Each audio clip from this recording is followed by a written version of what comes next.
पाकिस्तान एटमी ताकत बनने का इंतहाई अहम मार्का सर करने में कैसे कामयाब रहा? डॉक्टर अब्दुल कदीर खान ने सवाल का क्या जवाब दिया? कौन सी 5 वजूहात बयान की? पाकिस्तान ठीक हो सकता है मगर कैसे? सलीम साफी का जबरदस्त कॉलम। सीनियर सहाफ़ी और तज़िया निगार सलीम साफ़ी अपने कॉलम में लिखते हैं कि वफाकी वज़ीर मनसूबाबंदी एहसन इकबाल कुछ हवालों से दीगर वज़ीरों से मुनफरिद हैं। वो शॉर्ट टर्म मनसूबों पर तालियां बजवाने की बजाय लॉन्ग टर्म मनसूबाबंदी पर यकीन रखते हैं। पहली मरतबा हुकूमत में वज़ीर बने तो VN 2010 का मनसूबा बनाया जिसे मुशर्रफ ने खाक में मिला दिया। दूसरी मरतबा इक़्तिदार में आए तो VN 2025 का मनसूबा बनाया जिसे बाजवा ने इमरान खान को मुसल्लत करके दरियाबुर्द कर दिया। अब की बार उन्हें ज्यादा मौका नहीं मिला लेकिन कुछ मद्दत में मनसूबाबंदी के साथ CPEC को दोबारा फाल बनाने में कामयाब हुए। वो मगरिब से आला तालीम हासिल कर चुके हैं और चीन को करीब से देख चुके हैं, इसलिए पढ़े लिखे लोगों की कदर करते हैं और शायद वाहिद वजीर हैं जिन्होंने अपनी वजारत में अदनान रफीक की क़यादत में आला तालीम याफ्ता लोगों का एक ग्रुप बना दिया है जो पाकिस्तान के मुस्तकबिल के बारे में सोचते हैं। पाकिस्तान गवर्नेंस फोरम जिसके रूए रवा डॉक्टर अदनान रफीक हैं, इस फोरम के ज़ेर एहतमाम एहसन इकबाल साहब की वजारत ने कॉन्फ्रेंस का एहतमाम किया जिसमें उन्होंने दुनिया भर से और पाकिस्तान के अंदर से मुख्तलिफ मौज़ूआत के माहिरीन को जमा किया था जिन्होंने पाकिस्तान के असल मसाइल की तशखीस और इनके हल के लिए अपनी तजावीज़ पेश की। इस कॉन्फ्रेंस की खूबी ये थी कि इसके मुकर्रीन और सामईन दोनों में किसी मखसूस पार्टी या ज़हनियत के हामिल लोगों को नहीं बुलाया गया था, बल्कि दाएं और बाएं बाजू या कंजर्वेटिव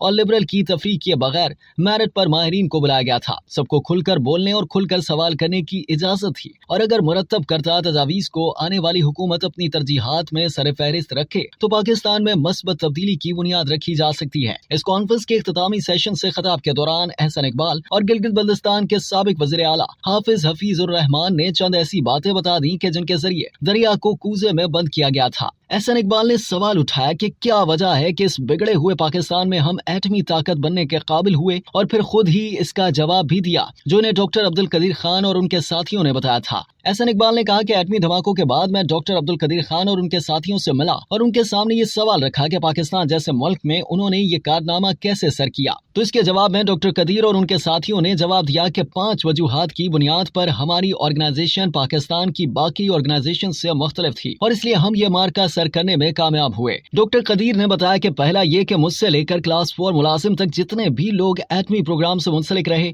उन्होंने अपने काम को मजदूरी नहीं बल्कि मिशन समझकर काम किया। दूसरा ये कि हमारे इदारे में किसी सेक्शन के चेयरमैन की मुद्दत मुलाजमत 6 साल से कम नहीं थी और ये काम नहीं था कि आज एक साहब को किसी सेक्शन का सरबराह बना दिया और कल दूसरे को। तीसरा ये कि हमने हर सतह पर मेरिट को यकीनी बना के रखा और किसी किस्म की सिफारिश या अकरबा परवरी ना चलने दी। चौथा ये कि हमने मशीनों की बजाय इंसानों को अहमियत दी। हमने अच्छा ह्यूमन रिसोर्स जमा किया, उनको काम के अच्छे मौके दिए और फिर वही इंसान मशीनें बनाते और तलाश करते रहे। जबकि 5वीं चीज ये थी कि मिशन सौंप कर रियासत और हुकूमतों ने हम पर एतमाद किया और हमारे काम में मुदाखलत ना की। ना डॉक्टर अब्दुल कदीर खान फरिश्ता थे और ना उनके साथी आसमान से उतरे थे।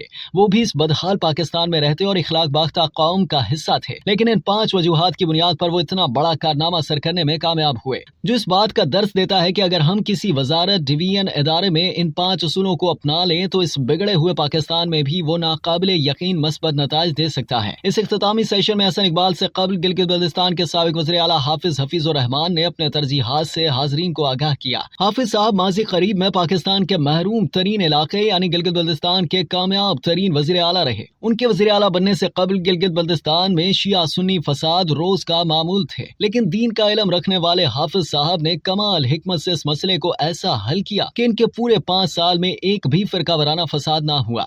इनकी काबीना में शिया सुन्नी रहनुमा एक साथ बैठे रहे। इसी तरह इनके दौर में रिकॉर्ड तरक्याती काम हुए और अगर दरमियान में इन्हें डंडे के जोर पर हटाकर तब्दीली का ड्रामा ना रचाया जाता तो आज शायद गिलगित बल्तिस्तान की हालत बहुत बेहतर होती।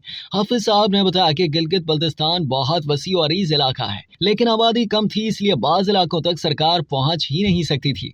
चुनांचे हमने मजीद जिले और छोटे यूनिट बनाए, ऐसे जिले जहां डिप्टी कमिश्नर या SP साल में एक मरतबा जाता था। जिला बन जाने की वजह से वो वहाँ मुस्तकिल बैठ गए, जिसने सरकार की गिरफ्त मजबूत कराने और आवाम के मसाइल हल करने में बड़ी मदद दी। दूसरा काम मैंने ये किया कि गिलगित शहर जो जराइम और फिरका वराना तसादुम का मरकज था उसमें हमने सेफ सिटी तामीर की और जगह जगह कैमरे लगाए जिसकी वजह से अमन अमान में खलल डालने वालों की गिरफ्त में आसानी हुई और जराइम ना होने के बराबर हो गए। वाज़ेह रहे कि लाहौर के बाद पाकिस्तान में दूसरा कामयाब सिटी प्रोजेक्ट गिलगित में है। तीसरा काम मैंने ये किया कि यूनियन काउंसिल की सतह पर मामलात और मसाइल निपटाने का मैकेनिज्म बनाया। चौथा काम मस्जिद और मदरसे पर खास तवज्जो दी, जबकि पांचवा काम ये किया कि ये रूल्स बनाए कि हर महकमे का सेक्रेटरी 3 साल के लिए लगेगा। 3 साल से कबल उसको बिलावजह नहीं हटाया जाएगा और हर सेक्रेटरी की कारकर्दगी का हर चंद माह बाद जायजा लिया जाएगा। इस अमल में न सिर्फ इंतजामी और तरक्याती कामों में तसलसल रहा, बल्कि हर सेक्रेटरी शॉर्ट टर्म की बजाय लॉन्ग टर्म मंसूबे भी बनाता रहा, जबकि वो सियासी दबाव भी नहीं ले रहे थे। इन 2 मिसालों से हम ये नतीजा खस कर सकते हैं कि पाकिस्तान ठीक हो सकता है, लेकिन इसके लिए जाती ख्वाहिशात की कुर्बानी देकर इस्लाहात करने की जरूरत है। अब तक के लिए इतना ही। मज़ीद जानने के लिए सब्सक्राइब कीजिए डेली जंग यूट्यूब चैनल और लाइक कीजिए डेली जंग फेसबुक पेज।